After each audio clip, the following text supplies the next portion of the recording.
Hello. I'm going to put something together to show you how to do water wedging on clay, and after I do, I'm going to test out the new extruder that's kind of a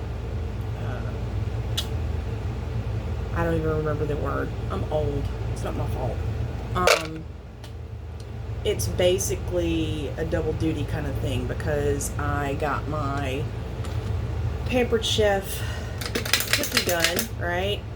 And a friend of mine has a laser cutter, and he was kind enough to do the different shapes that I wanted to try for my handles, because I hate pulling handles. So we made several of these, and I'm going to do one of each. But before we can get to that spot, I need to water wedge clay. So you get your regular ball of clay, right? And you make, we call them turds, you can call them whatever you want, logs, blah, blah, blah, blah. And basically, if you look, you see all the little cracks and stuff. You see how it cracks here? What we're going to do is we're going to wedge water into it so that it doesn't do that, and it's really, really soft. So you're going to take your water, wet your hand, and you're basically going to just squeeze it, elongate it, turn it in half, wet your hand again, and you're just going to continue to add water to it in this fashion, like this, and fold it, and it's going to get sticky because that's what it does when there's water on it, but you're going to continue to do this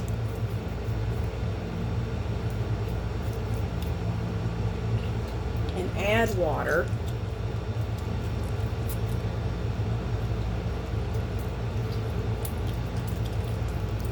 in this fashion. Fold it over on itself, squeeze it together, making the turd. You know, you get it about 2 hands long, fold it, squeeze it back together. And the more you do this, you're also squeezing the air out, so you're wedging it.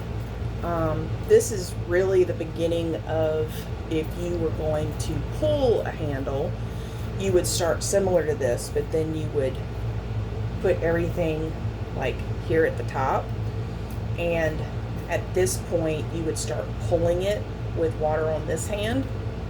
But what we're doing is we are incorporating it into itself as evenly as we can, and then see it's still cracking just a little bit, so we don't quite have the amount of water in here that we need.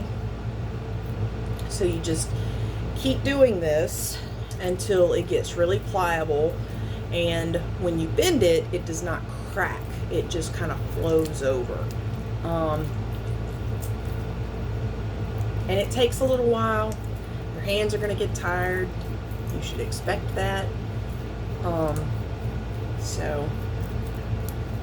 And you might do this for 10 or 15 minutes. You'll be able to tell when it's done because you'll bend it and it won't crack, and it starts sticking to itself instead of sticking to you, because you've taken all that water and you've basically forced it into the clay. So we'll do this one more time. Yeah.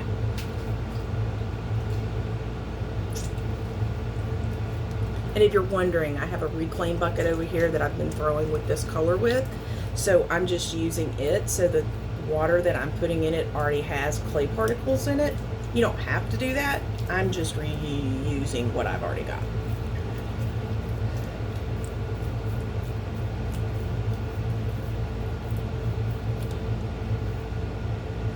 we're almost there. Like I said, your hands are going to get tired.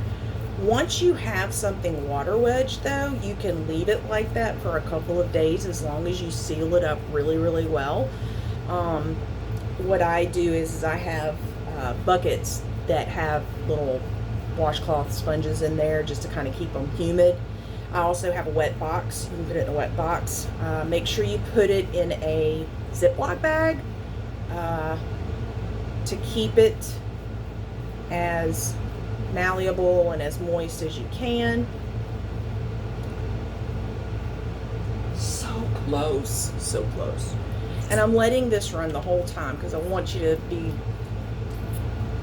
aware, and I want it to be realistic in how long it takes to actually do this. Now, you can do a lot of this at one time. If you had a pug mill, it'd be fabulous. You just make it a little wetter and you pull it out the pug mill. But I don't have a pug mill. I'm old.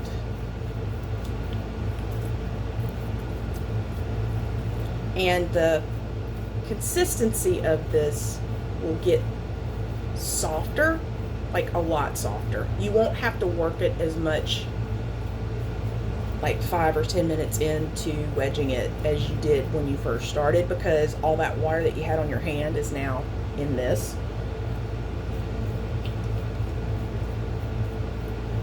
And okay, so it's got a little bit there, but not much. You can basically bend it in half and it stays. And so that's about the consistency that you want it. Even if you were pulling handles, you would want it like this and then putting more water on it. So we've just eliminated the pulling part. The same amount of water, probably a little bit more, is in water wedged clay.